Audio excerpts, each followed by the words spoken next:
It was 3 in the morning when I heard it, the sound of metal grinding in my front door. And there she was, Barbara Garcia, the self-appointed HOA president, jamming her so-called master key into my lock until it bent like a question mark. I sat on the other side, coffee in hand, phone recording every second. She thought she was about to waltz into my house. But what happened when she called 911 on me? That shook the entire neighborhood. Ever had a neighbor who thinks they own your home? Stick around because you're not going to believe what came next. And hey, if you've ever dealt with a fake HOA or a Karen in power, drop your story in the comments. Act 1. The conflict begins. My name's Larry Stone. I'm a 48-year-old veteran moved to Pine Valley for peace and quiet after 25 years in service, and after losing my wife Ellen to cancer. I thought a quiet corner house on Oak Street would help me heal. 4 days in, I learned how wrong I was. At 7 in the morning, heels clacked up my driveway. A woman in her 50s, power suit, clipboard in hand, a plastic badge swinging from her lanyard like she was walking into a corporate boardroom instead of my garage. Behind her stood some poor guy in a cheap suit, sweating bullets. "Mr. Stone," she said, voice sharp like broken glass. "I'm Barbara Garcia, president of the Pine Valley Homeowners Association. This is our legal counsel. We need to discuss your unauthorized modifications." I glanced at my brand new doorbell camera. Military habit. I always secure my perimeter first. "Wasn't aware we had an HOA," I said.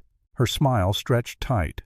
"We've been established for 15 years. All modifications require prior approval. Fee is $50. Processing $100 more. You have 72 hours or fines of $75 a day will accrue." And then I saw the monster key ring hanging from her belt. Dozens of keys. As HOA president, she bragged, "I maintain master key access to all homes for inspections and emergencies." That should have been my first red flag. Instead, I let it go still in moving mode. But that night I did some digging. County records, no HOA, no license, no tax filings, nothing.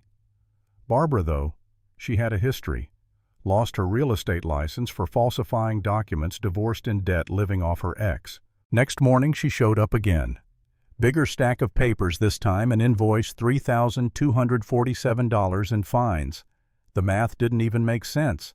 When I asked for bylaws, she smirked. Available to members in good standing only. Classic Karen logic. Pay me money so I can show you the rules that explain why you owe me money. I shut the door. Through the window I saw her storm off, keys jangling. That's when Susan Miller, my neighbor of 20 years, wandered over. "Let me guess," she said. "She hit you with the fake HOA routine." "Fake?" I asked. "Oh, honey, there's never been an HOA here. But Barbara's been pulling this stunt for 5 years. Turns out she conned elderly neighbors into giving her spare keys for emergencies. Half the houses on the block she had access to. The violation of it made my skin crawl. So I doubled down. Installed electronic locks, more cameras. If she wanted a fight, she'd get one. Act 2. Escalation and the turning point. When the 72 hours passed, Barbara marched up with backup. A handful of neighbors trailing behind her like prisoners of war. She declared my non-compliance forced her to escalate. She recorded me on her phone calling me hostile. So I pulled out my phone too. This is Larry Stone documenting harassment and attempted fraud. Her eyes burned holes through me. Then she made her first fatal mistake. She waved that massive key ring in the air. "You see these? This is trust. And this one, this is the master key to your house." I smiled. "Changed my locks yesterday. That key won't open anything." The look on her face, pure rage. And when I asked who else was on her board, she sputtered names of neighbors standing right there who laughed out loud. One even said, "Barbara, I told you months ago to stop putting my name on your paperwork." The crowd scattered, leaving Barbara alone. She hissed at me. "This isn't over. I know why you really moved here. I have proof." That chilled me more than anything. The next morning she showed up again, smug, this time folder in hand. She knew about Ellen, my wife. The lawsuit I'd filed against the hospital after her death, the one I dropped because I couldn't relive it every day. Barbara had the documents. She looked me in the eye and demanded $5,000 for privacy. I felt sick. This wasn't about fake fines anymore. This was blackmail. I wanted to pack up, leave town. What good was fighting? My wife was gone. My peace was shattered. Maybe Barbara was right. Maybe running was all I was good at. But then, a young couple knocked on my door, said they'd given Barbara a deposit $5,000 to buy my house. She had walked them through it while I was at a VA appointment, keys in hand, said I was in the hospital and she had power of attorney. That's when something snapped in me. Enough was enough. I gathered my evidence. I called the FBI. Agent Rodriguez showed up, no nonsense, impressed with the documentation I'd built. She told me Barbara wasn't just a nuisance, this matched a scam across the state. Fake HOAs, stolen homes, millions at stake. And then there was my son Jack, Sheriff Jack Stone. He'd been warning me all along, Dad, if she tries to use those keys, call 911 immediately. He had no idea how right he was. Act 3. The Showdown in Justice. Barbara's desperation grew. One morning I woke to a bright yellow notice taped to my door. Condemned. Supposedly from the Pine Valley Health and Safety Department, which doesn't even exist. An hour later, a van rolled up. 3 men in fake uniforms, clipboards in hand. Mandatory inspection, they said. Let me see ID, I demanded through the door. Their badges were laughably fake. Then one whispered Plan B and reached for lockpicks. I slammed the panic button.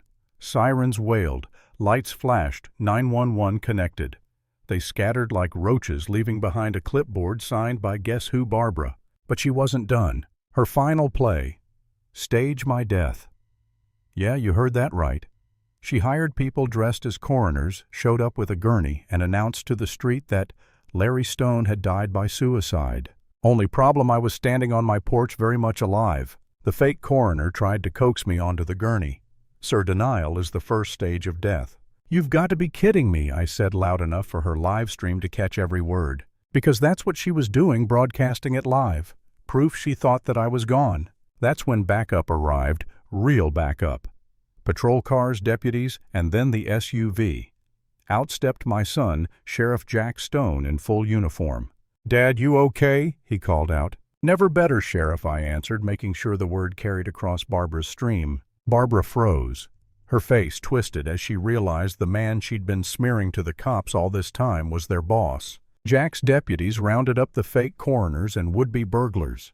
Barbara tried to retreat into her house, shrieking, I'm the HOA president. I have immunity. Jack stared her down. Immunity from what exactly? When she kept ranting, he began reading her Miranda rights. Her mask cracked. The neighbors' people she'd bullied for years stepped forward. One shouted, She's lying. Ellen died of cancer. Larry took care of her until the very end. Others chimed in. And for the first time, Barbara's power collapsed. As the handcuffs clicked on, she tried one last attack. Ask your son why your wife really died. I have proof, but the crowd didn't buy it. Not anymore. They'd seen too much. They'd finally found their voices. Barbara was led away, still clutching that ring of keys like it could save her. Her empire of lies burned down in front of everyone she'd terrorized. And that's where my story stops. Not with celebration, not with champagne, but at the exact moment justice finally caught up to her. Because here's the truth. Power built on lies will always crumble no matter how many fake keys you hold. A closing line lesson. Stand your ground, document everything, and never let fear hand your keys to someone who hasn't earned them.